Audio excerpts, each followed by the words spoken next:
Bonsoir les petits monstres du net. Ce soir, nous allons parler de Ouija.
Est-ce que vous avez déjà ressenti après la mort d'une personne que vous aimiez qu'il y a moyen d'entrer en contact avec elle? Tu veux parler à Debbie? Ouais. C'est ici que Debbie est morte. Je pense pas que ce soit une bonne idée. C'est un ami sincère que nous nous présentons. Esprit de l'au-delà, en ces lieux, nous t'invoquons. Si tu peux m'entendre, sache que tu me manques.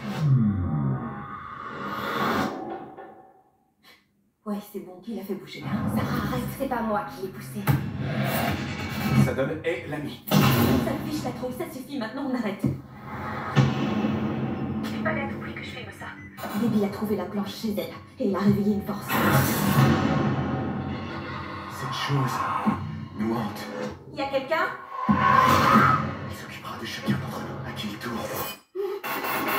Vous devez rompre la connexion. Ou il vous retrouvera. Il va falloir y jouer, de nouveau. C'est un ami sincère que nous nous présentons. Esprit de l'au-delà, en ces lieux, nous t'invoquons. Esprit, es-tu là?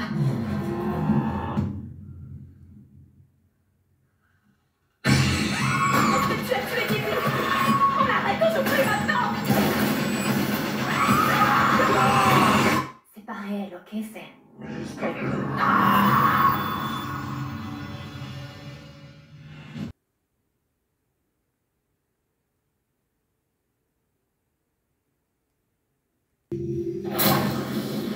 Mary, nous t'invitons dans notre cercle.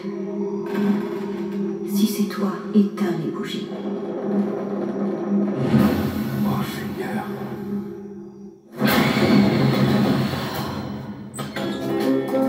C'est de l'arnaque. Elle l'a mérité, maman. Ton travail, c'est de te tenir derrière les rideaux, pas d'attaquer les clients. Quant à toi, jeune fille, C'est quoi de l'arnaque? C'est pas normal. elle a beaucoup de problèmes. Rien de très inquiétant. C'est quoi ça? Un nouvel accessoire de travail. Esprit, est-ce que tu m'entends? Oui, nous t'entendons.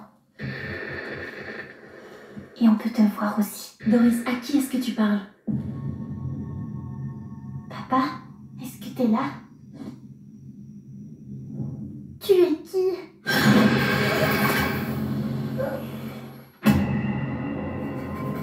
Vous l'avez vu écrire ça? Non. Parce que c'est du polonais. Doris, qui a écrit ça?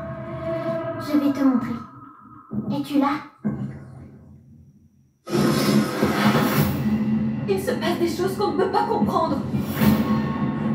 Je suis inquiet pour votre fille. Le monde des esprits est dangereux.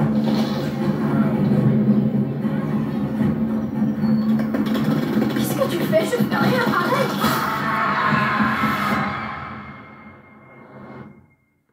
Tu sais ce que ça fait à un homme quand on l'étrangle?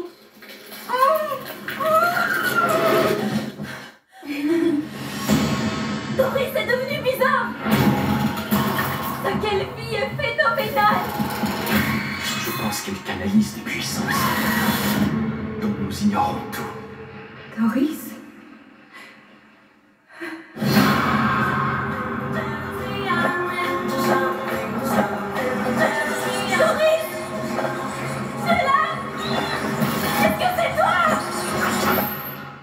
Oui.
Et bonsoir mes amis, bonsoir mes abonnés et aux nouveaux qui viennent d'arriver.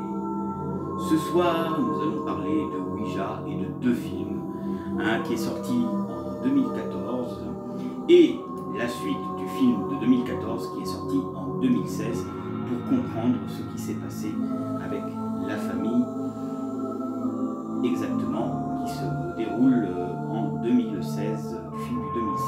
Alors oui, ils ont voulu faire un retour en arrière pour pour expliquer un peu l'histoire. C'est devenu souvent la mode hein, de faire des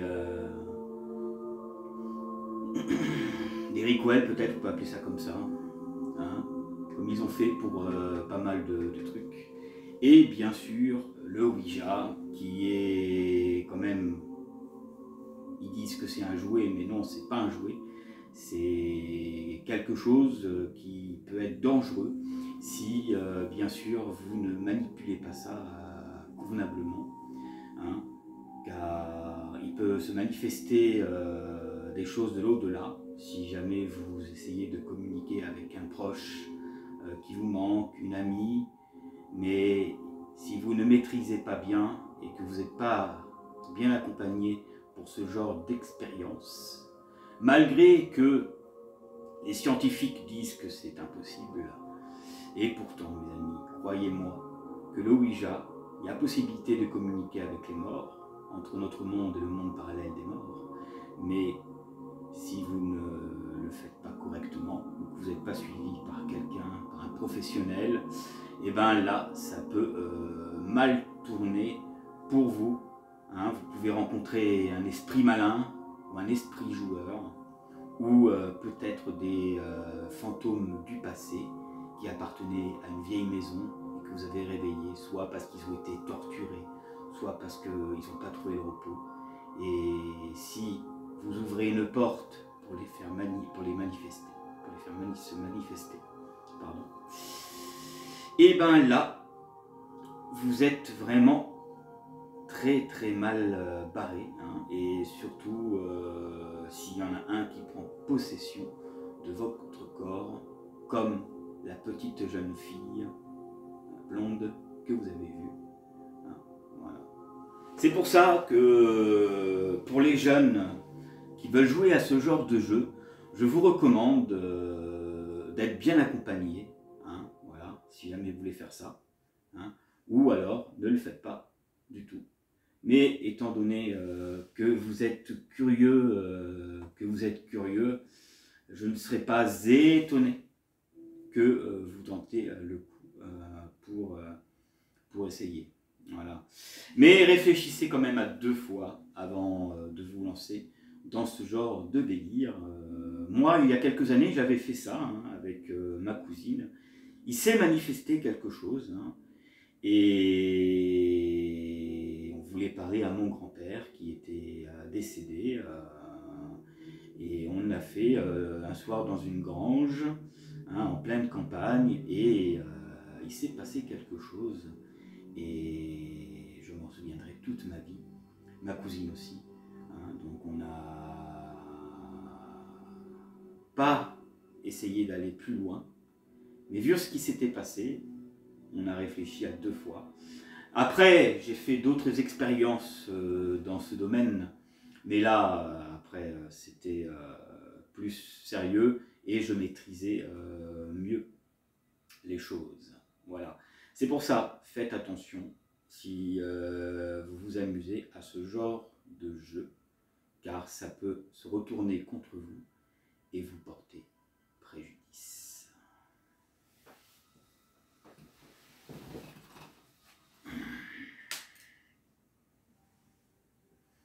Alors, voici donc le scénario de Ouija, du film de 2014. Ouija est un film d'horreur américain coécrit et réalisé par Stiller Witt, sorti en 2014. Le film est adapté du jeu Ouija et plus précisément de la version inédite par la société Airbus. C'est simple, le synopsis est très court pour ce film de 2014.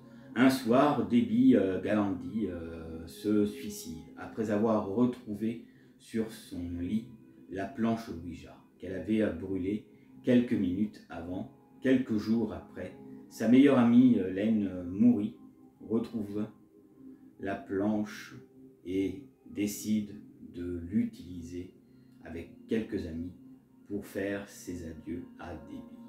Lors de la séance, ces dernières arrivent et contactent Debbie. Et lui dire au revoir. Mais le lendemain, des événements de plus en plus étranges se passent et se multiplient. La bande d'amis décide de rejouer et découvre vite que ce n'était pas Debbie, mais qui parlait à leur ami n'était pas la première victime de la plancha.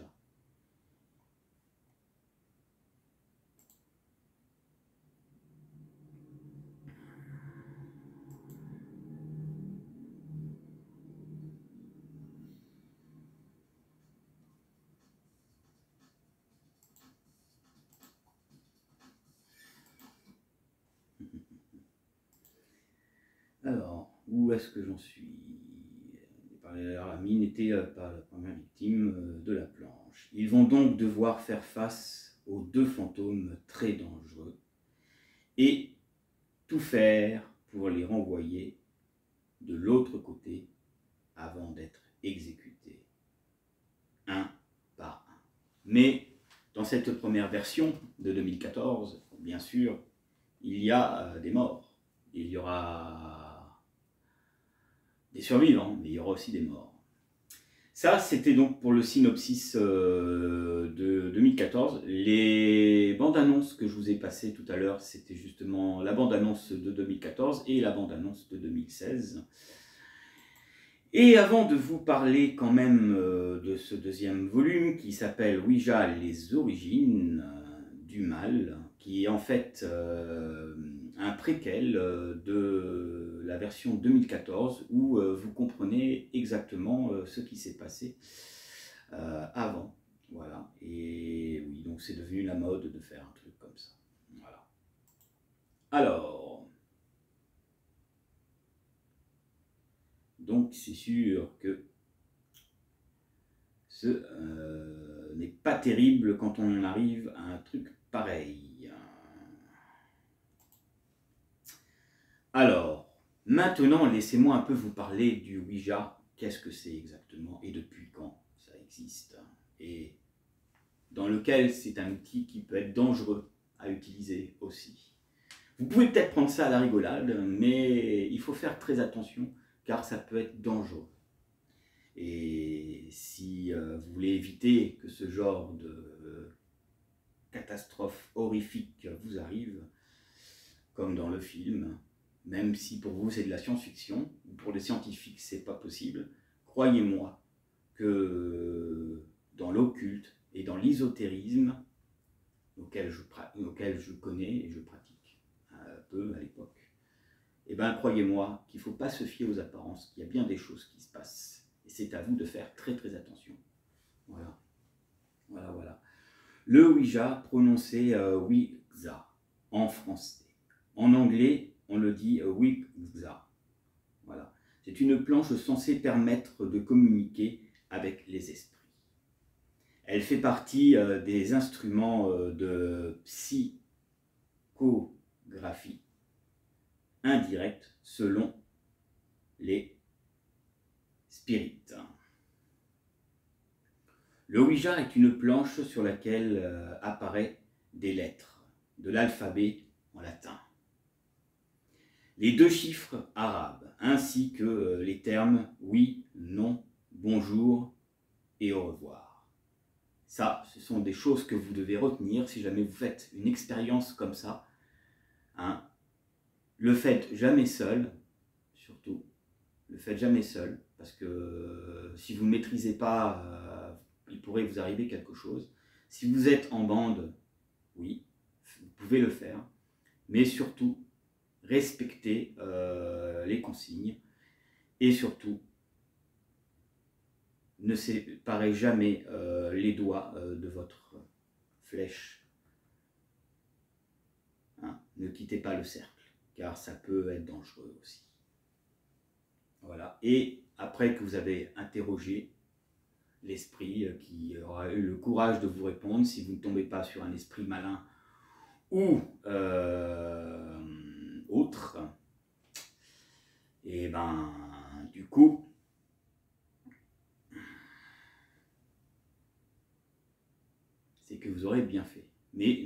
jamais le cercle si vous faites cela. Voilà.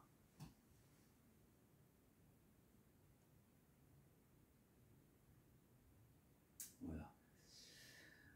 Alors, au revoir. Et surtout, dites toujours au revoir à la fin. Dès que vous avez posé votre question, vous avez le droit à 3 questions dans mes souvenirs. Mais pas plus. Car après, ça peut empirer. Alors, censé permettre la communication avec les esprits au moyen d'un accessoire placé sur la planche. Généralement, un verre retourné et une goutte et un objet disposant d'un côté pointu. Et il paraît, dans la légende, si vous avez un verre, vous regardez, il pourrait être possible que vous voyez la personne avec qui vous communiquez. Ça peut être une ombre, ça peut être de la lumière blanche, hein. Mais si c'est une ombre, méfiez-vous quand même, hein. Ça veut dire que c'est hostile et que c'est très mauvais. Voilà. Ça peut être aussi du concret, mais c'est rare que vous voyez des ombres qui sont en général correctes avec vous, hein. Voilà. Et objet dépassant d'un côté pointu, donc, comme je vous l'ai précisé. Selon la parapsychologie, le Ouija est un moyen classique avec risque d'entrer en communication avec le monde des esprits. Utilisation notable. Romano Prodi, ancien président de la communauté et de la Commission européenne, affirme lors de la commission d'enquête sur le meurtre à l'époque, d'Aldo Moro, ancien chef du gouvernement, enlevé puis assassiné par les Brigades Rouges, que lors d'une séance de spiritisme, les esprits lui auraient indiqué via un Ouija, voilà, qui était détenu dans un lieu nommé le Gradoli.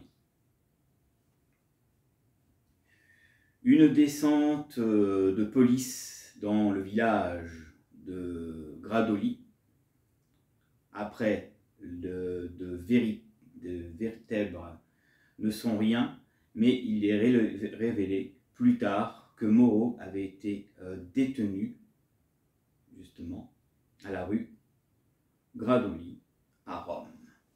Donc, le corps a été en quelque sorte un peu retrouvé. Et donc, le Ouija, à ce moment-là, n'avait pas menti à cet homme. Donc,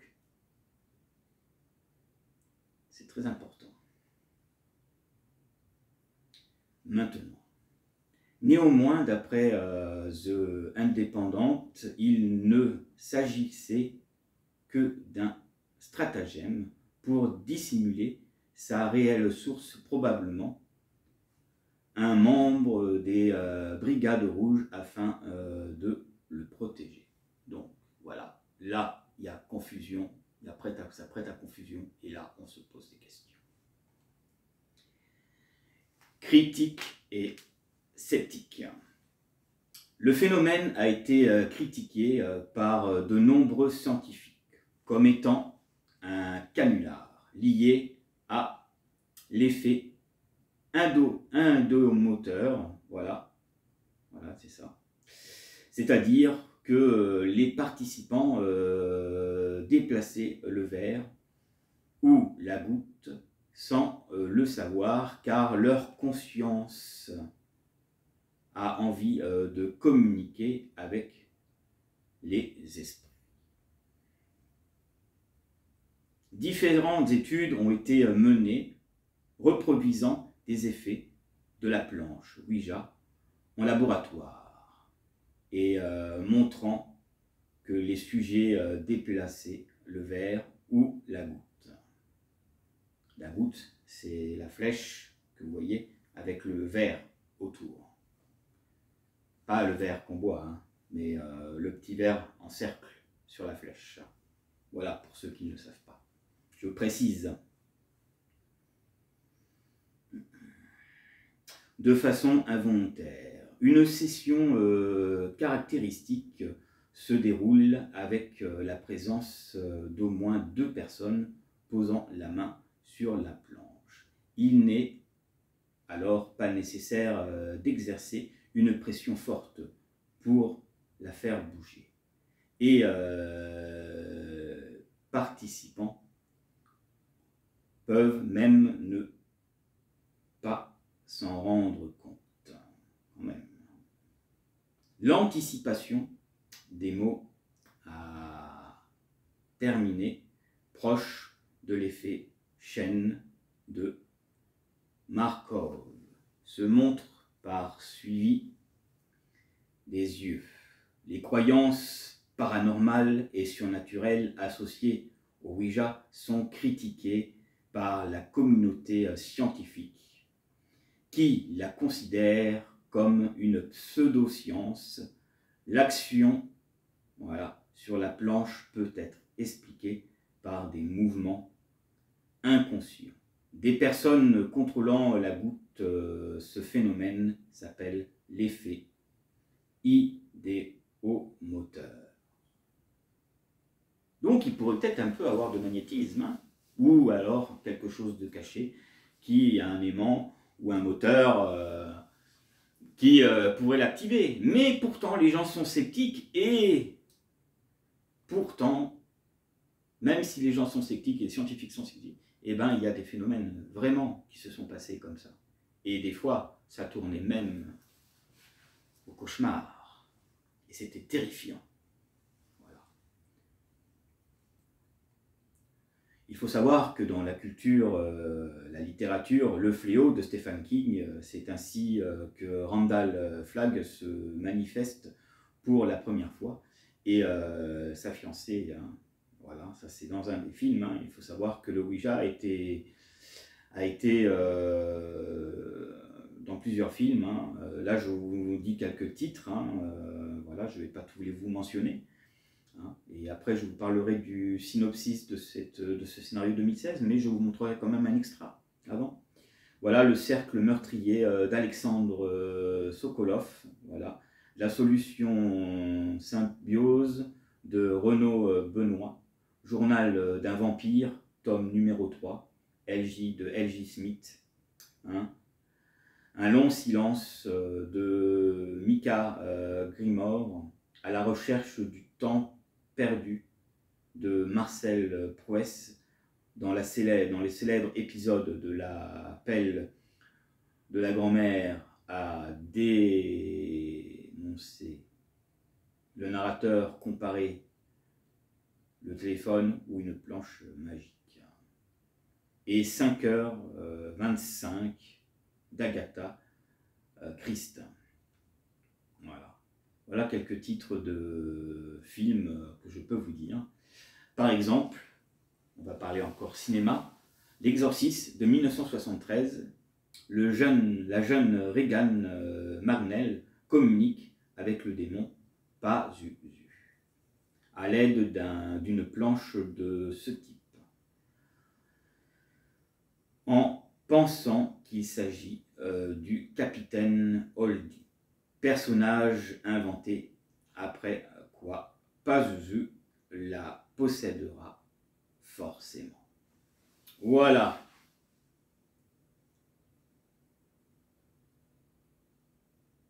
Télévision. L'épisode 3 de la saison de Ravenwood. L'épisode 6 de la saison de American Horror Story. Dans l'épisode 7, la saison 1 de Scream Queen. Chanel utilise une planche Ouija pour contacter Chanel. 2. Dans l'épisode 4 de la saison, Chanel et Denise relient la planche A pour contacter Charles. Voilà. Dans plusieurs épisodes de Charme, les sorcières, le Ouija est un des 2 objets emblématiques avec le lien des ombres et le livre des ombres.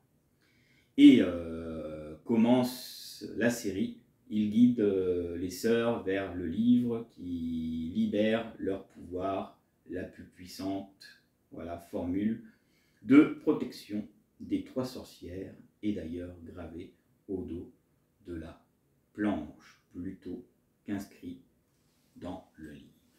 Voilà, je ne vais pas vous en dire un peu plus sur ce que le Ouija a inspiré dans les séries et dans les films, et notamment dans les romans de Stephen King. Et ce que je vous propose, c'est de vous montrer un autre extra du film. Et on se retrouve tout de suite après pour que je vous lis le synopsis de Ouija 2016. Voilà, les origines du mal. Allez, restez avec moi, j'espère que vous passez une bonne soirée. Pendant que je vais passer l'extra, je vais me faire un petit café pour accompagner. Et voilà. Allez, restez avec moi.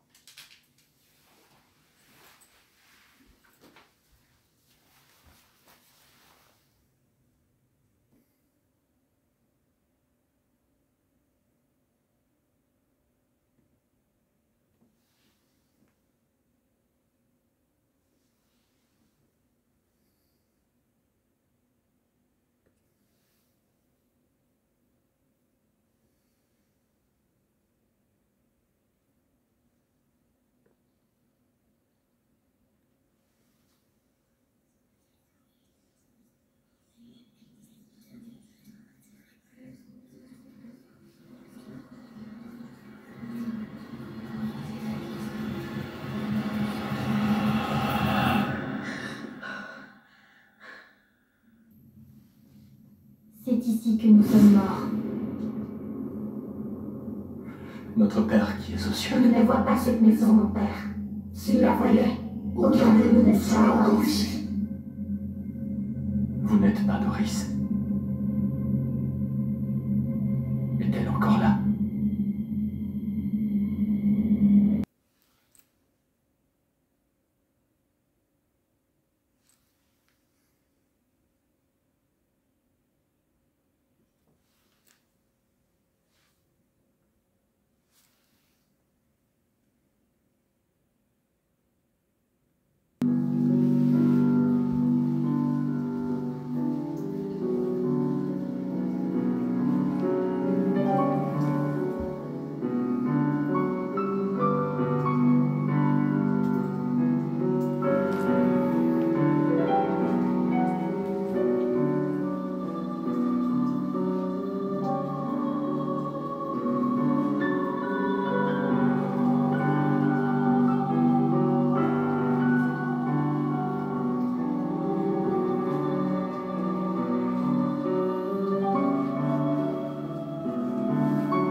Et un hydromel de 30 ans d'âge. La bouteille est vide. Et la bouteille de Pédieu, avec la forme de la lune représentée.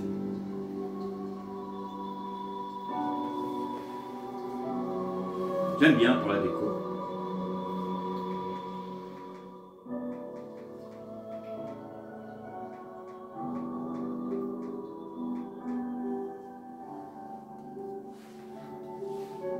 Allez, remettons les lunettes.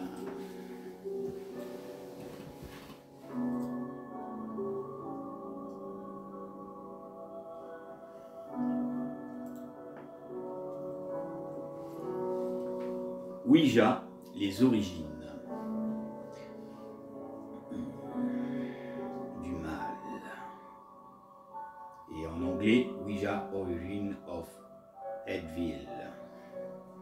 un film d'horreur américain, coécrit, réalisé et monté par le même réalisateur, Mick Flanagan, sorti en 2016 sur nos écrans.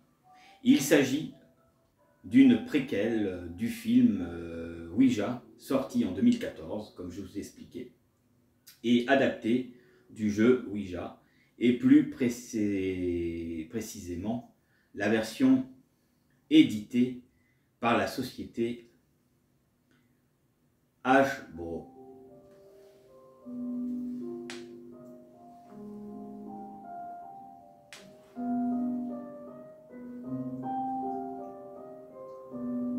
Synopsis. Los Angeles, 1967. Alice Zander et ses deux filles, Paulina et Lina, et Doris, sont de fausses médiums qui arnaquent leurs clients. Lors d'une séance sur la table, tournant, truqué, bien sûr, lorsqu'elle commande un jeu Ouija, elle pense avoir affaire à une nouvelle arnaque. Mais Doris, la benjamine de la famille, prétend que la planche se déplace réellement, toute seule, lorsqu'elle utilise le jeu. Bien qu'au début, sceptiques, Alice et Paulina comprendront que la planche de Ouija a bien fonctionné réellement. Avec Doris, au fur et à mesure des séances, Doris apprend que le fantôme avec qui elle communique par l'intermise du Ouija était un médecin nazi. Mais attention, psychopathe qui a vécu dans leur maison, et bientôt ces séances de Ouija mèneront à un cas de possession lorsque Doris sera possédée par l'esprit de ce médecin décédé. Alice devra faire appel à un exorcisme pour libérer sa fille de l'emprise maléfique. Et ce qu'il faut savoir dans ce film, mes amis, c'est que quand ce fantôme nazi faisait des expériences sur des enfants, sur des hommes, et que dans cette vieille maison, à l'époque, il y avait une pièce cachée derrière un mur où il faisait ses expériences. À un moment, la jeune fille qui est possédée emmène le petit ami de Paulina. Et soudain, il lui montre qu'il y a une pièce de l'autre côté. Plus tard, dans l'histoire, la jeune femme va faire appel à un prêtre qu'elle côtoie régulièrement. Mais ils vont s'apercevoir que dans les murs, il y a plusieurs cadavres. Et quand ils s'approchent dans la pièce, en avançant petit à petit, comme ça, ils vont découvrir plusieurs armatures d'expérience pour ouvrir les cadavres. Et donc, dans ce cas-là, vous savez tout ce qui se passe. Les esprits qui n'ont pas trouvé le repos vont devoir hanter ces lieux et posséder. Mais il y a quand même une incohérence que je trouve, même si c'est un préquel et c'est censé être la suite de celui de 2014, il y a une incohérence. Dans le film de 2016, c'est la fille, la grande fille qui coud la bouche des petites filles, de la petite fille possédée, pour justement se débarrasser de l'esprit. Mais dans l'autre version, dans la version 2014, quand on sait que c'est la suite précédente à cela, la fille qui a grandi explique qu'en fait c'est sa mère qui s'est débarrassée de la petite fille en lui mettant les lacets et qui a laissé son cadavre derrière le mur. Et c'est une incohérence qu'il y a dans le film, alors je pense qu'ils n'ont pas dû faire attention. Mais en fait, quand vous voyez cette version et la version là, vous voyez que ça ne tient pas la route sur ce qui est mentionné dans le film 2016, voilà, qui est censé se passer avant le film 2014. Voilà. Je pense qu'ils ont dû faire une petite erreur quand ils ont fait le film. Après, ça va, on peut dire que la fille, elle ne se rappelle plus que c'est elle, voilà. On peut imaginer plein de choses. Mais bon, c'est pour ça que je pense dans ce genre de petites erreurs dans ces films, et que maintenant, ils font très très attention à cela, hein, pour justement que ce soit cohérent, hein, et pas mauvais, hein, avec des oublis, ce qui peut arriver dans un scénario.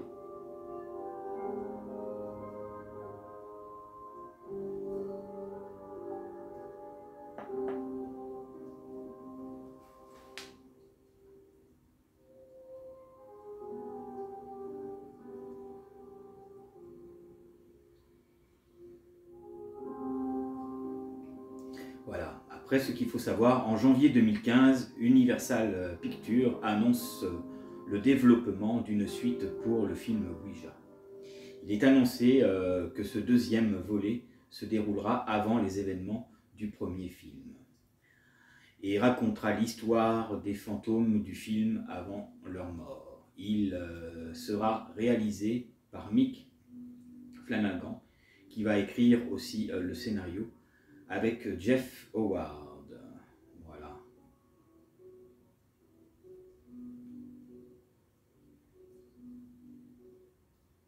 Les critiques de film.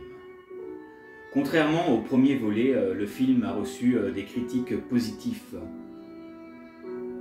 reculant 80% de critiques positives avec une note moyenne de 6,2 sur 10 et sur la base de 82 critiques collectées sur le site agrégateur, si jamais vous voulez voir par curiosité, les critiques de Rotten Tomato lui permettant d'être certifié frais sur Metacritic.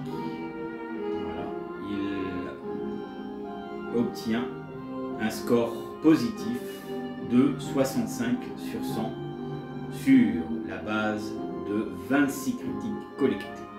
En France, il a également bien accueilli par les critiques sur Allociné. Il a reçu donc une note de 3,5 de la presse et une note de 3,5 des spectateurs. Voilà. Donc, en gros, c'était pas trop mal. Mais c'est vrai qu'il y a des longueurs, mais c'est normal, car ces longueurs vont permettre justement de voir comment la petite fille va évoluer, comment elle va être possédée, comment les choses vont se dérouler, la peur dans le regard de sa mère et de sa sœur et des personnes qui les entourent. Voilà ce que je peux vous dire sur ce film. Voilà mes amis, nous arrivons au terme de notre soirée. J'espère que ces petits contes de la crypte de Fenris, mais pas de Gripsou, j'ai toujours dit petit, hein, vous auront plu et vous aura donné envie peut-être de voir ce film, même si maintenant ils ont quelques années, les deux. Voilà. Allez, j'ai vu que j'avais des nouveaux abonnés qui viennent d'arriver. Bienvenue à vous. Mettez des pouces, laissez des commentaires. Et je vous dis à la prochaine pour d'autres vidéos bien sympathiques, hein, et croustillants, comme dirait Gripsou. J'ai un abonné qui m'a parlé de faire une vidéo sur REC. Alors je verrai quand je la ferai, si je la fais, je verrai, parce que Rex c'est quand même un vieux film hein, maintenant. Mais avant, il y aura plein d'autres surprises encore. Allez, un petit dernier extra et on se quitte en musique. Salut, salut et merci d'être resté avec moi.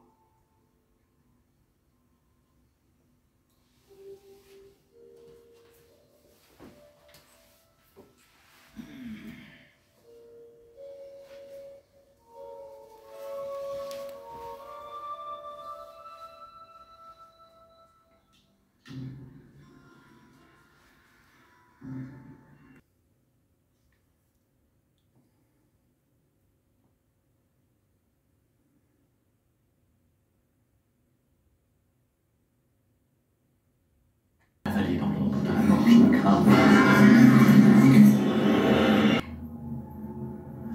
Elle appartient au mur désormais. Elle m'a raconté les plus belles, les plus affreuses histoires.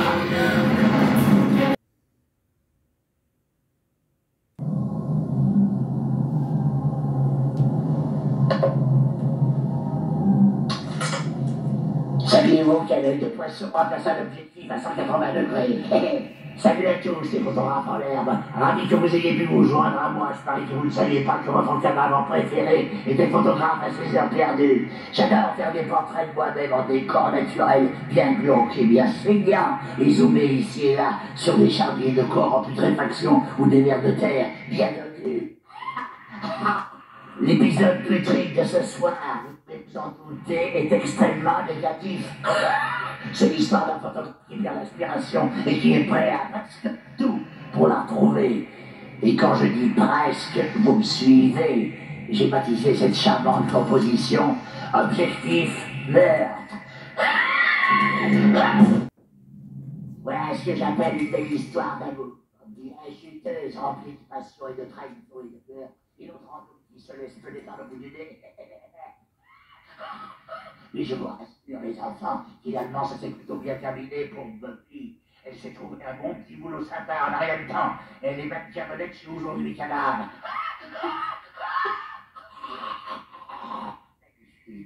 Vérité, tourne la tête un peu pour un mec, ça voilà. Encore un tout petit poil, juste un tout petit poil de plus.